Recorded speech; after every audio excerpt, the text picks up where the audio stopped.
Greetings! My name is Sterling, and after diving into the various flavors of goons running around murking each other last time, I thought it'd be fun to zoom out a bit. So we're talking about realms today, how they work, what they're like, and how gloriously wacky they can get. Quick disclaimer, I won't be able to cover absolutely everything. The purpose of this video is to give a general overview of the realms, not of every specific thing that ever happened, or every whack job who ever planted their flag there. The focus is on vibes and world building because they make my brain go wee. And yes, I will be covering all of the realms in due time. We're just starting off with these because I'd rather not take 17 months to make a video. Anywho, having said that...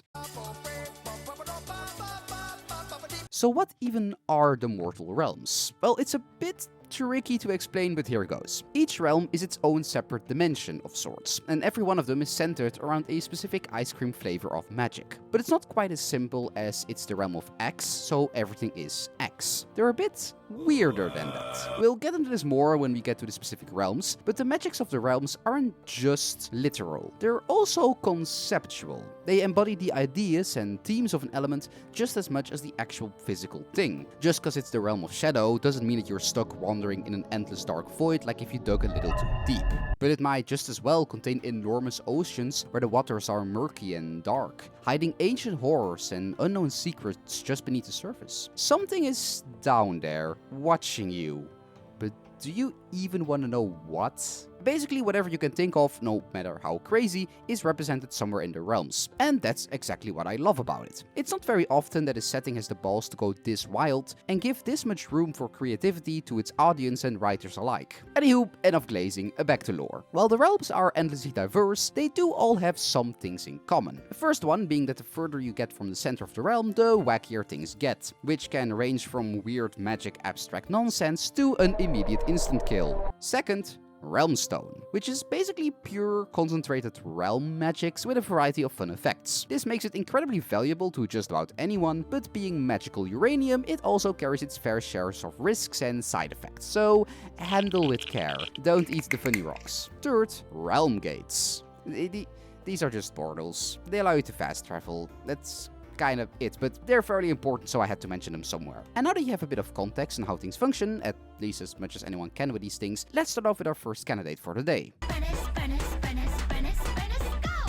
Aqshy, the realm of fire, a realm of blazing passion, searing emotion, fierce warfare, and everything oof ouchie hot. Main gods, Grimnir, rest in peace, and Khorne. The flames of Aqshy burn in everything, living, dead, and in between. The landscape itself trembles with barely contained energy, and while sure, this often means a lot of volcanic eruptions and seismic activity, it can also manifest in massive tangled forests that grow aggressively and rapidly, or storms that howl with endless fury at whatever gets in their path. It's not the realm for half-assing. Aqshy is all about extremes. Everything burns brighter, lives harder, and often dies faster. And this is reflected in the people. The Aqshians are often passionate, proud, and very direct. This intensity tends to fuel a lot of martial cultures. The noble art of bashing someone over the head is quite refined in Aqshy, but can just as often manifest itself in a fierce independence or burning loyalty. Because of this, some interesting Aqshians you might meet could be a towering warrior with ashen black skin who roams the realms alone, always in search of the next worthy opponent to test his mettle against. An elven musician who seems quiet at first, but the more you get to know them, the more you realize they radiate love,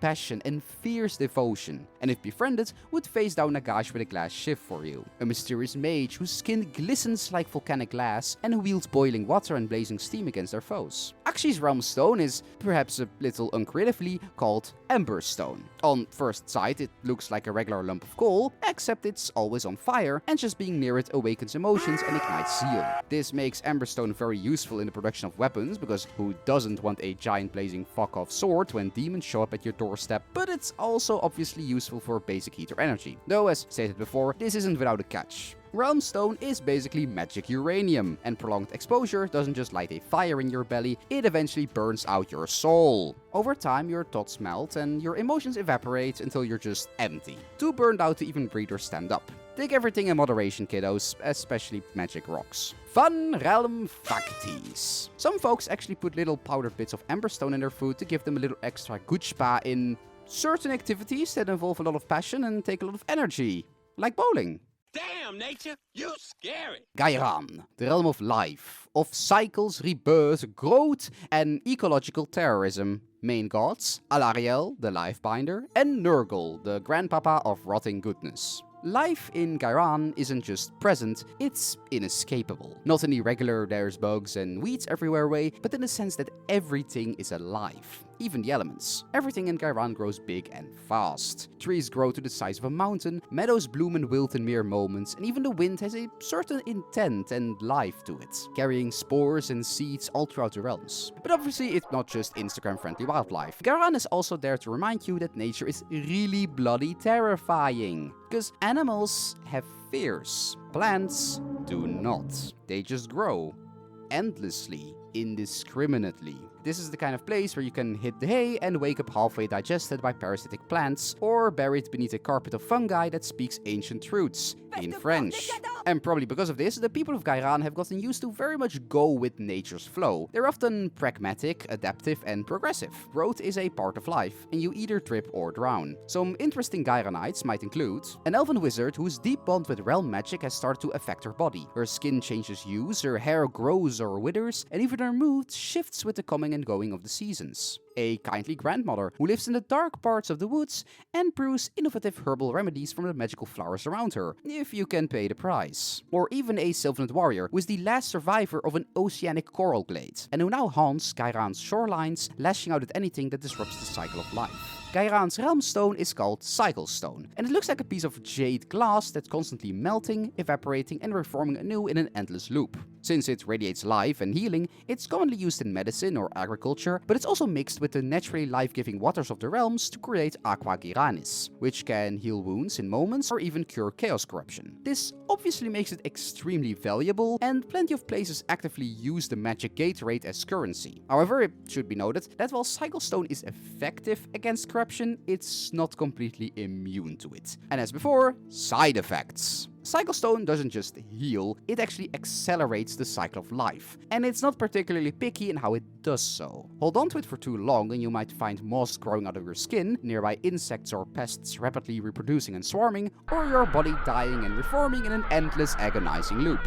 Fun realm facties. Logging of any kind is actually strictly forbidden in the realm, and doing so will get a lot of very angry Sylvaneth knocking on your door. Sweet dreams, baby. Chamon, the realm of metal, of transformation, invention, and really loud noises. Main gods, Grugni, dwarven god of dwarfiness, and Tzeentch, eldritch god of whatever they feel like that day.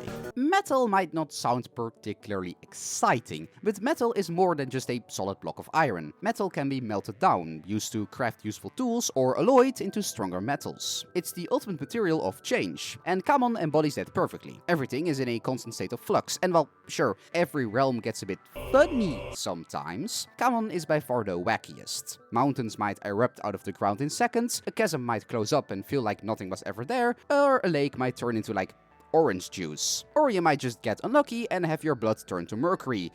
That sort of thing. But rather than getting them down, the people of Chamon leaned into this transmutative madness and made it their own. They're by far the most technologically advanced of the realms, and are generally of the inventive, science-y type. I mean, just imagine what kind of weird shit you can cook up in a realm where both mundane and magical materials are literally everywhere. You'd make Celebrimbor look like a pansy. Because of this inventiveness, some interesting Chamonites might include a brilliant alchemist, beloved by the city's miners for providing a range of cheap, effective elixirs, albeit in exchange for a cut of the mineral profits. An orc who, after a freak magical accident, had their skin turned to titanium, and now leads a massive Wa as the Art Boss, his followers painting themselves silver in tribute. And an ancient scholar who has survived for centuries by replacing most of his body with Magitech prosthetics. He's still lucid, but the bizarre arcane mechanisms of his new body have affected his mind, and he has recently begun worshipping a mysterious mechanical god that whispers to him in his dreams. As for the Realm Stone, we have Chammonite. Yes, I am deducting points for some of these names. Anyway, Chammonite looks like constantly shifting and changing quicksilver that has a tendency to turn into globular shapes if given the space. alloys. When used in blacksmithing, it can give weapons an almost liquid property, and it's highly prized as an alchemical reagent for its transformative weirdness. Yes, HRT is probably canon and goes absolutely crazy in Chamon. However, as you've probably come to expect with these rocks by now, overexposure tends to turn people erratic and impulsive, desperate to enact change. Any change. 3 guesses what this usually leads to. But even if it doesn't, it can still get pretty wacky. Its transformative powers might completely alter your appearance, turn your skin inside out, transform you into an elf, or even have your relationships, memories, and entire identity transmuted into something new. Something utterly unrecognizable, even to yourself. Fun Realm Facties! Most of the realm being metallic in some way actually makes finding food kind of a pain in the ass. But not because there are no plants or animals, there are actually plenty, but because there's a decent non-0% chance that their meat is infused with arsenic. Enjoy your meal. And that's all for now. If you like this quick little dive into the realms, remember to like, subscribe, perfect interdimensional magics, and name an entire pocket dimension after my glory, and I'll see you all for the next round of realms. Bye-bye!